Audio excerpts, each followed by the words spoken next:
सुरेंद्र सिंह जी के परिवार के 3 सदस्य, राणा प्रताप सिंह खुद और महंत जी के 8 उनकी बच्चियां या पोतियां हैं जो 8-10 साल की हैं। उस परिवार में 8 बच्ची हैं। 2 सुरेंद्र सिंह जी के परिवार में पोती हैं, 5 पोते हैं। 4 राणा प्रताप सिंह जी परिवार में जिनकी डेथ हो गई, और 2 बेटे हैं। और महंत जी के परिवार में 2 बेटियां, 1 बेटा।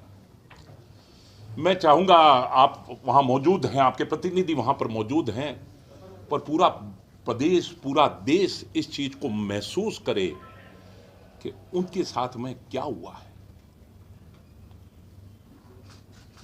बच्चे लोगों ने, श्री राजपूत करणी सेना के प्रदेश के अध्यक्ष हैं हमारे वीके सिंह जी, इन सब लोगों ने व्यवस्था की थी कि हम आर्थिक तौर पर सहयोग करेंगे। क्या करेंगे ये इकट्ठा कर रहे थे, शायद 10-12 लाख रुपया ऐसा कुछ हुआ भी था। फाइनली जब चर्चा में आने के बाद सुना कि यहां पर इस तरह की व्यवस्थाएं ऑलरेडी हो रही हैं सरकार के अलावा आर्थिक तौर पर, तो मैंने कहा सिर्फ जो चल रहा है उससे कहीं अलग हम चल के हट के सभी परिजनों के, विधवाओं के हमने नंबर, बैंक अकाउंट नंबर लेने की कोशिश की है। और हम इस 5-10 लाख के झगड़े में नहीं पड़ेंगे। हमने पूरी बच्चियां गोद ली हैं, पूरा खर्चा पढ़ने का, शादी का, अगर वो काम करना चाहें तो वहां तक का, और आर्थिक तौर पर कुछ सहयोग अगर सरकार करे, ये सरकार की पहल है, सरकार को करना चाहिए।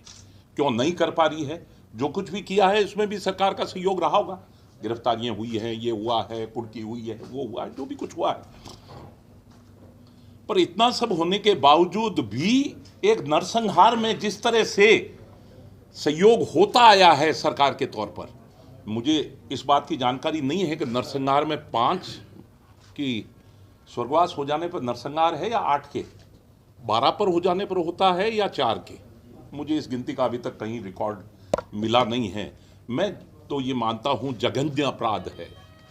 जितनी इसकी निंदा की जाए, जितनी इसकी भर्त्सना की जाए, उतना ही कम है। एक रहा ये आर्थिक पहलू जिस पर सरकार कार्रवाई क्यों नहीं कर पा रही है, मुझे इसका पता नहीं है। मेरे लिए अच्छी बात सुनने में यह आई है, सभी सामाजिक संगठन, सभी राजनीतिक पार्टियां जाति धर्म से इतर हटकर वहां पर मोहम्मदपुर में पहुंची हैं। सभी लोग, मतलब राजपूत ही नहीं, राजपूतों के अलावा भी बहुत से लोग जो राजनीतिक पर सरकार होती है, सरकार अभी तक नहीं पहुंची है। कल भी मैं यहां से कहते कहते निकला था, मुख्यमंत्री हमारे मित्र हैं, मैं सीधा सीधा उन्हीं पर आरोप तो नहीं लगा रहा हूं, पर उपेक्षा रख रहा हूं। खुद उनकी तरफ से कुछ इस बारे में बयान आए, खुद उनकी तरफ से कुछ घोषणा हो।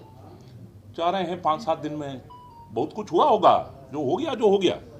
अब हो गया, जिसको कल पत्रकारों ने बहुत, आपकी मांग क्या है? मैंने कहा ये 5 लोग वापस आ जाएं, ये मेरी मांग है। अरे ये तो अब कालवी जी, तो फिर मेरा अधिकार है कि आर्थिक तौर पर सहयोग हो, उनको प्रशासनिक तौर पर पूरा इनके खिलाफ कार्रवाई की जाए, और जो एक मनोज नाम का बच्चा जो अभी तक जीवंत है, कल तक जहां कोई भी घुस सकता था और वहां पर इन्फेक्शन तक का अंदेशा आने लग गया था, उसे सरकारी तौर पर दिल्ली ट्रांसफर कर दिया जाए। सरकार अगर अपने को कुछ मजबूरी समझ रही है, कुछ असक्षम हो, तो श्री राजपूत करणी सेना सक्षम है। हम एयरलिफ्ट कर लेंगे और भेज देंगे। पर काम मैं उत्तरदायित्व ही समझाने आ रहा हूं कि सबसे पहले जो सरकार का काम है वो पूरा हो जाए, बाकी का काम तो हम कर ही लेंगे। भाई गिरफ्तार नहीं हो रहे। आज जब हमारे राष्ट्रीय अध्यक्ष महिपाल सिंह जी का पहली बार स्टेटमेंट आया था, तब था कि गिरफ्तार नहीं हो रहे। मैं नहीं हो तो हम कर लेंगे वाला। हम 1000 गाड़ी थे, 2000 गाड़ी थे, 10,000 आदमी थे, 50,000, मैं उस घाटे का हिसाब कभी नहीं लगाता। हम कुछ थे, और शाम को 1-1.5 घंटे के लिए मीडिया के मार्फत हम पर आरोप लग गया, आगजनी हो गई, तोड़फोड़ हो गई। 1-1.5 घंटे ही रहा, ये बम विस्फोट हो गया। 1 घंटे बाद में एसपी का बयान आ गया कि साहब अफवाहें फैलाने वालों को हम खबरदार कर रहे हैं, हम कार्रवाई करेंगे। प्रशासन ने जितनी संवेदनशीलता इस मुद्दे को समझा है, उतनी कम से कम कल हमें देखने को मिली। और कल हम जितने, जो मैंने गिनती बताई, जो हम जितने कितने भी थे, अगर उन खंडरों को, जो सरकार ने सब कुछ वहां तहस नहस कर चुका है, वहां कुछ बचा नहीं है मुलजिमों के, अगर उन्हीं में से कुछ हमें करना होता तो शायद एक एक पत्थर उठा के ले आते। पर ये इस तरह से घृणित आरोप सिर्फ राजनीतिक तौर पर, जिनमें कुछ राजनीतिज्ञों पर आरोप भी मंडित हो रहे हैं, कुछ राजनीतिज्ञों पर आरोप भी लग रहे हैं, और अब जो पकड़ा गया है उसकी कॉल डिटेल से पता भी लग जाएगा कि सुबह 5 बजे से लेकर 4 बजे शाम तक 11 घंटे में किन किन राजनीतिज्ञों से, किस किन प्रशासनिक अमले से दबाने की कोशिश होगी उन बातों को। एक एक परिवार के 5-5 लोग नरसंहार में मारे जाते हैं। एक बहुत विकट परिस्थितियों में यहां पारस में बैठा है। और क्या है हमारा मांग है कि ये 5 आदमी वापस आ जाए। तो फिर आप क्यों हैं यहां? हम, हमारा अधिकार, आर्थिक तौर पर सरकार मजबूती दे उस परिवार को, शैक्षणिक तौर पर वो मजबूती दे उस परिवार को, प्रशासनिक तौर पर सजा दिलाए, बीच बाजार में फांसी पर लटकाए। और उसके बाद सबसे सर्वोपरि है, ये सामाजिक सौहार्द को बिगड़ने के लिए जो साजिश रची जा रही है, जिसमें वर्तमान सरकार और पिछली सरकारों के भी कुछ लोग, राजनीतिक लोग, आज सिर्फ आरोप है। किस पर है? कयास आप लगाएं तो ज़्यादा अच्छा है। अहमदपुर जाके आए हैं, वहाँ पे परिवार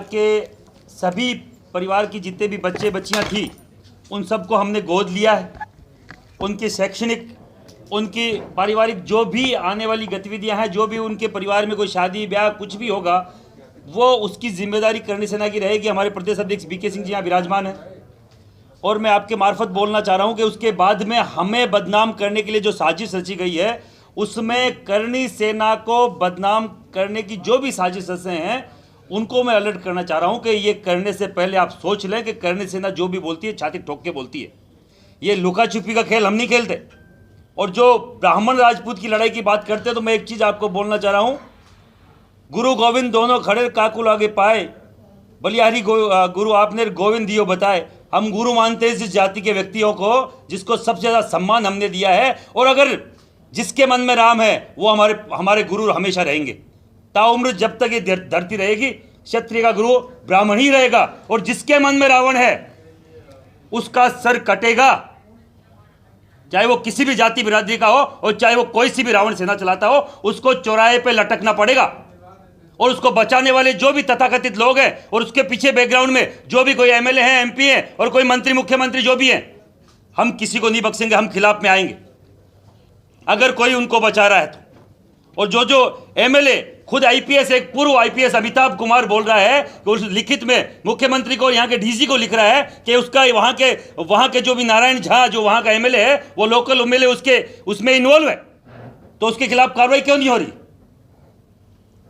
मैं केवल आपके जरिए बोलना चाह रहा हूं, जो भी तथाकथित लोग इससे नरसंहार में साथ सहयोग किसी भी तरीके से जिनका इसमें हस्तक्षेप है, करणी सेना उनको बकायदा उनके चेहरों से नकाब हटा के रहेगी।